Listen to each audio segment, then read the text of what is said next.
State. Terror state.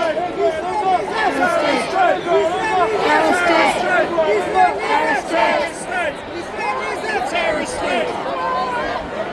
Now, now, now, now! War! We are the people! We will be silent! Stop the fighting now, now, now, now! War! We are the people!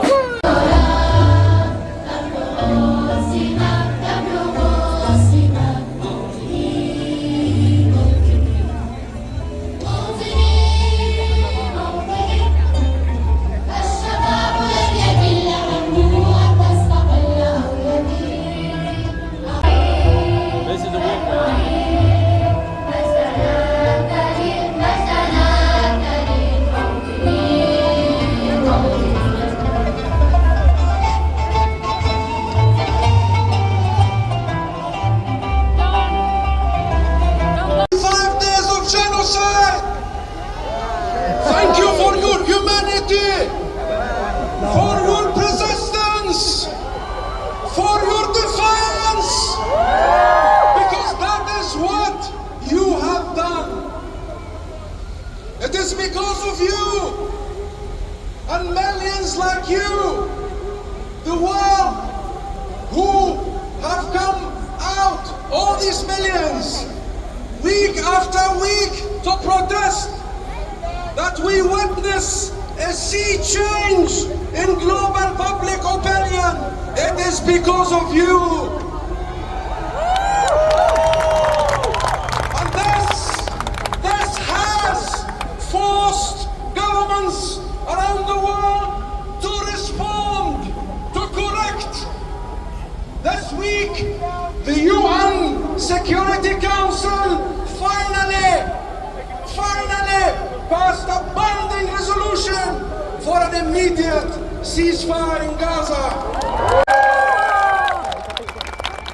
Ladies and gentlemen, brothers and sisters, Assalamu alaikum, peace be upon you all. Today we gather not only to stand in solidarity with the Palestinian people and to call to an end to the genocide in Gaza, but also to acknowledge a profound truth that while Palestinians have endured physical occupation since 1948, their minds have remained resilient, free from the chains of mental colonization. Yet we, in our comfort and complacency, have allowed our minds and ourselves to be shackled by those who dictate to us what we should think, say and do. In this month of Ramadan, a time of reflection, struggle and sacrifice, let us draw inspiration from the steadfast... There are also on this demonstration today, many of the speakers are artists and musicians, and you know, these last nearly 6 months have been a difficult time to be an artist, in a way, to be a comedian. If anybody can tell me how you can get comedy out of this shit, I'd be grateful. Hey, get in so, I hear people talking about, I don't know, gladiators or Eurovision or the football, and I think, how can you think? 6 months from the beginning of this crisis, and it is like we are living in a society with two different souls. It is a... Go out there, demonstrate in your millions, continue to lobby your politicians, continue to learn more about the Zionist project, about Islam, about the history of the Palestinian-Israeli conflict, and make sure that we say that Gaza is not alone. Free, free Palestine! Free, free Palestine! Free Palestine! Allahu Akbar! Allahu Akbar! Thank you. Assalamu alaikum. Here on Easter weekend, on Passover, during Ramadan, to say this will never be in our name. In our thousands to carry that down.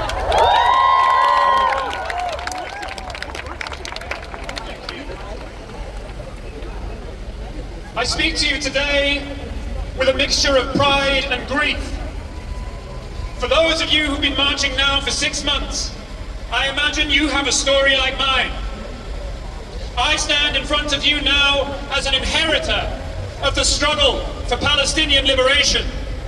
It was on my father's shoulders when I was 3 that I was taken Netherlands, my very first demonstration, learning to chant Free Palestine when even the word Palestine was something our politicians wouldn't say without courting controversy.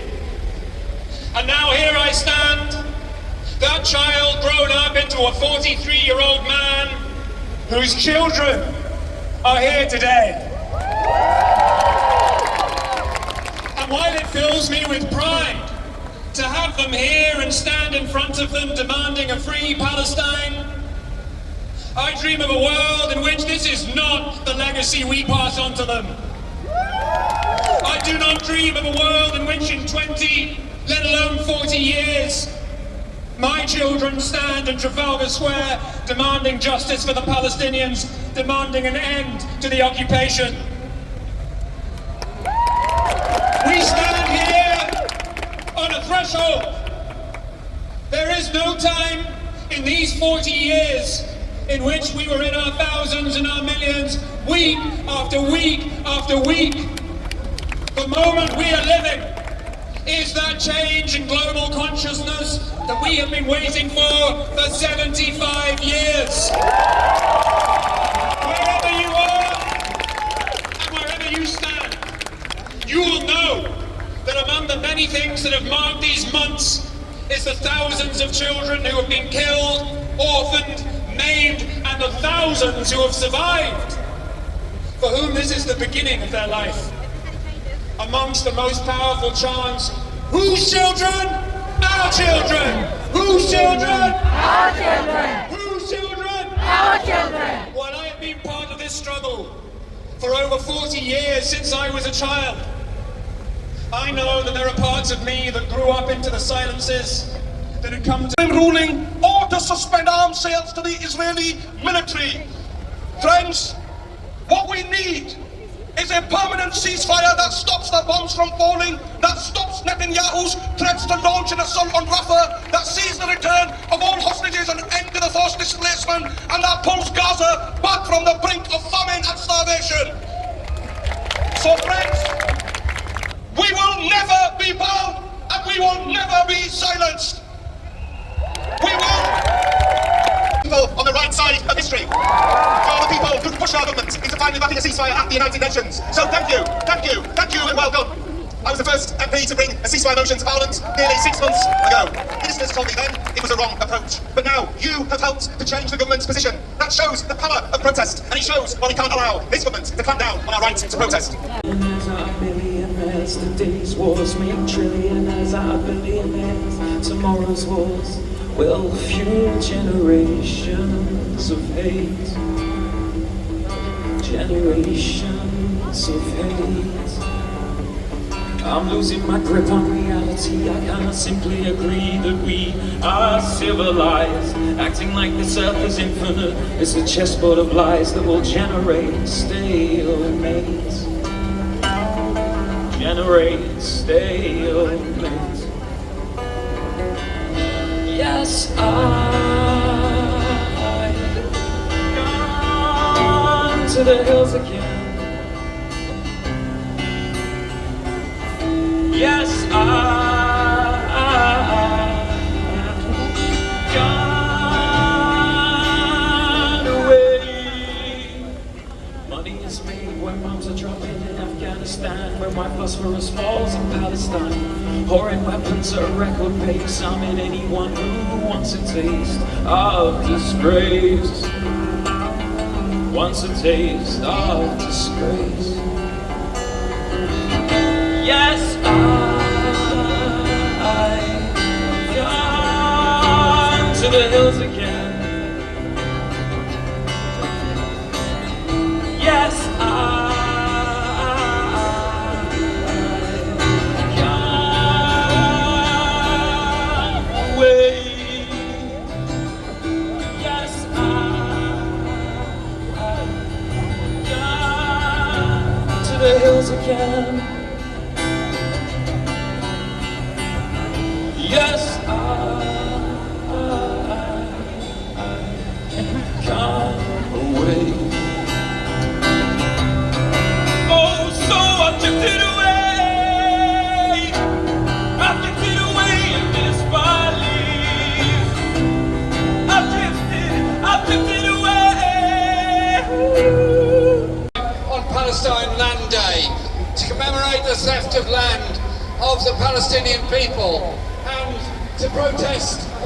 occupation of Gaza, the West Bank, and the conditions people face in the refugee camps. And just recently, Israel announced that part of Gaza is now state land, making way for another settlement to be built there. We're here to say no, absolutely no. But in the week when the United Nations Security Council finally said there has to be a ceasefire, we particularly welcome all those people today that are demanding that ceasefire.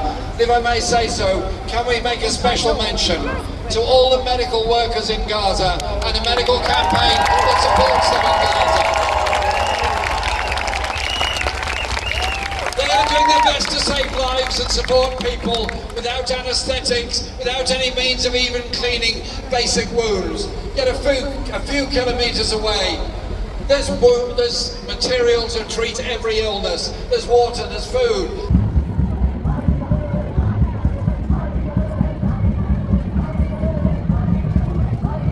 100,000 people strong.